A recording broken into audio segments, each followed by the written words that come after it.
شروع اللہ تعالیٰ کے بابرکت نام سے جو مہربان اور نہایت رحم کرنے والا ہے۔ دوستو، آپ کو معلوم ہوگا کہ آج ہماری یوٹیوب پر پہلی ویڈیو ہے جس میں ہم نے اپنا موضوع سخن چاند کو بنایا ہے۔ دوستو، ہم سب کے ذہن میں بچپن سے یہ خیال ضرور پایا جاتا ہے کہ یہ کائنات کیا ہے، یہ چاند اور ستارے کیا ہیں، یہ چاند کیسے پیدا ہوا، کیوں پیدا ہوا، وغیرہ وغیرہ۔ اس طرح کے سوالات کا جواب تلاش کرنے کے لیے ہم نے کافی محنت کی اور اکٹھی کی ہوئی معلومات ویڈیو کی صورت میں آپ کی خدمت میں پیش کر رہے ہیں۔ دوستو، کائنات کی پیدائش کا سلسلہ تقریباً 4.5 بلین سال پہلے شروع ہوا تھا۔ کائنات کی پیدائش کی وضاحت کے لیے سائنسدان بگ بینگ تھیوری پیش کرتے ہیں، جس کے مطابق شروع میں پوری کائنات بہت بڑے گولے کی شکل میں موجود تھی۔ رفتہ رفتہ یہ گولا ایک دھماکے سے پھٹ گیا اور اس کے ٹکڑے ادھر ادھر پھیلنے لگے۔ یہی وجہ ہے کہ کائنات دن بدن پھیل رہی ہے۔ بہرحال یہ ایک الگ بات ہے۔ جہاں تک چاند کی پیدائش کا تعلق ہے تو یہ زمین کی پیدائش سے تقریباً 30 ملین سال بعد وجود میں آیا تھا۔ شروعات میں زمین گرم سیال مادے سے بھری ہوئی تھی جسے عام زبان میں لاوا کہا جاتا ہے۔ ہماری اس زمین سے لاوے کا بھرا ہوا ایک اور سیارہ ٹکرایا، جس کی وجہ سے اس کا کچھ حصہ اس سے دور خلا میں چلا گیا اور زمین کے گرد گردش کرنے لگا۔ یہی ٹکڑا بعد میں چاند کہلایا اور اس وقت اس کا زمین سے فاصلہ تقریباً 20 سے 30 ہزار کلومیٹر تھا۔ یہی وجہ ہے کہ اس وقت چاند بہت بڑا نظر آتا تھا، لیکن وقت کے ساتھ ساتھ چاند زمین سے دور ہوتا چلا گیا اور آج یہ اس وقت کے مقابلے میں 20 گنا چھوٹا نظر آتا ہے۔ چاند کی کشش ثقل کی وجہ سے زمین پر موجود کیمیائی مادے میں تبدیلیاں رونما ہوئیں اور انہی تبدیلیوں کی وجہ سے زمین پر مختلف اقسام کی دھات پیدا ہوئیں۔ رفتہ رفتہ جب زمین ٹھنڈی ہونے لگی تو اس کی بیرونی سطح نے اندر والی سطح پر ایک تہہ بنا دی۔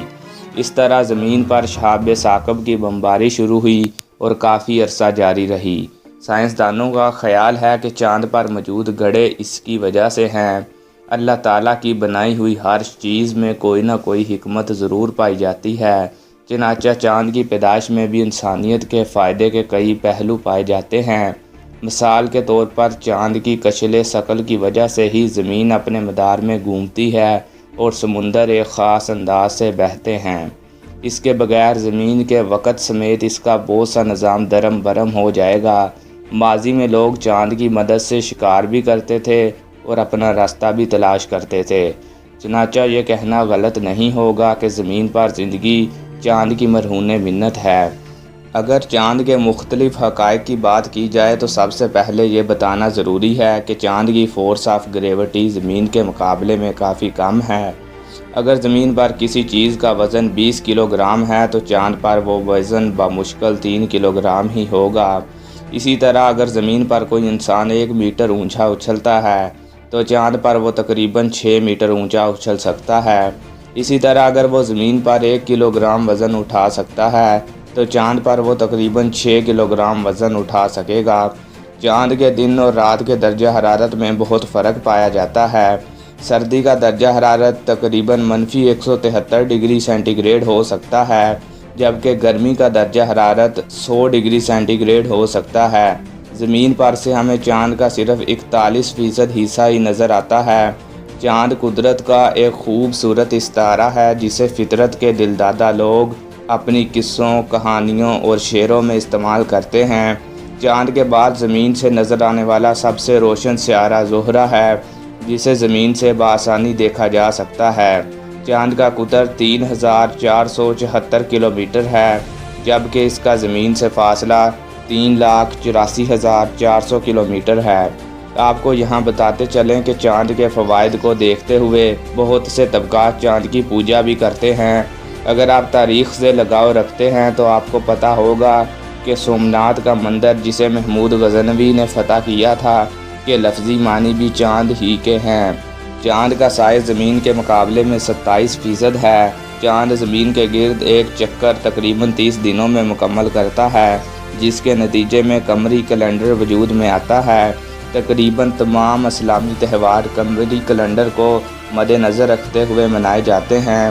اس کے علاوہ دنیا کے مختلف ممالک میں بھی قمری کیلنڈر کا استعمال کیا جاتا ہے۔ سمندروں میں لہریں بھی چاند کی کشل ثقل کی وجہ سے ہی پیدا ہوتی ہیں۔ سائنسدانوں کے مطابق چاند پر ہوا اور پانی کی محرومی ہے۔ ہوا کی غیر موجودگی کی وجہ سے وہاں بات کرنا ناممکن ہے، جبکہ سائنسدان آپس میں بات کرنے کے لیے الیکٹرو میگنیٹک ٹرانسمیٹر کا استعمال کرتے ہیں۔ یہ بات آپ کو بتانا لازمی سمجھتے ہیں کہ مون ہائیجین چاند کا بلند ترین پہاڑ ہے، جس کی بلندی 4700 میٹر ہے، جو کہ زمین کے بلند ترین پہاڑ ماؤنٹ ایوریسٹ کے مقابلے میں آدھی ہے۔ اگر چاند کی تسخیر کے لیے انسانی کوششوں کا جائزہ لیا جائے تو ہمیں پتہ چلتا ہے کہ چاند پر پہلا اسپیس کرافٹ، جس کا نام لونا 1 تھا، کو سوویت یونین کی طرف سے 1966 کو چاند پر روانہ کیا گیا تھا۔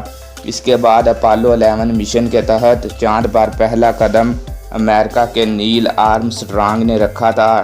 تاہم بعض لوگ اس بات پر یقین نہیں کرتے۔ ان کے مطابق آج تک چاند پر کوئی انسان نہیں جا سکا اور شاید مستقبل میں نہ ہی کبھی جا سکتا ہے۔ اسی طرح چاند پر آخری قدم 1972 میں اپولو 17 مشن کے تحت جین سیرینان نے رکھا تھا۔ اس کے بعد سے اب تک صرف چاند پر خلائی گاڑیاں ہی روانہ کی جاتی ہیں۔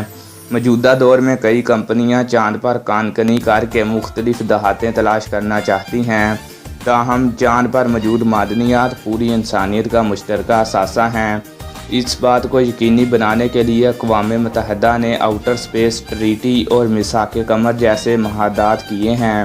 حال ہی میں چین نے چاند پر کپاس کے پودے کی کامیاب کاشت کی ہے اور اس کے علاوہ چاند پر برف کی موجودگی کے بھی واضح شواہد ملے ہیں، جس کے تحت کہا جا سکتا ہے کہ آنے والے وقت میں ہم چاند پر آبادکاری کرنے میں کامیاب ہو جائیں گے۔